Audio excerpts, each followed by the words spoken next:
Salam, hər vaxtınız xeyir olsun. Bugünkü izahım suallar və onlara verilən cavablarla bağlıdır.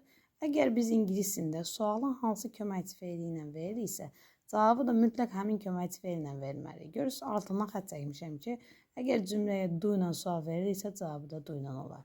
Əgər orada biz belə deyək də, mən ancaq cavabları bəli deyə vermişəm, cavablar xeyir də ola bilər. No olursa, köməkçi feildən sonra not gəlir cavablarda. Məsələn üçün, do you have a book? Yes, I do. Məsələn, have-lə sual verilibsə, cavabı da have-lə verilir. Have-lə nə vaxt sual cavab verilir? Onlar düzdür, ayrıca bir mövzudur. Burada qısa toxunuş eləmək istəyirəm ki, cümlənin feili have got, has got, had got olarsa, biz onun sualını düzəldərkən have-in özündən istifadə edirik. Necə bitmiş zamanda istifadə ediriksə, burada da o formada istifadə edə bilərik. Amma cümlənin əsas feili have özü olarsa, biz onun sual və inkarın do, does, keçmiş zamanda olarsa didlə də düzəldə bilirik. Üçüncü cümləyə baxırıq. Can-lə sual verilib, can-lə də onun cavabı verilir. Gördüyümüz gibi, can he play soccer? Yes, he can.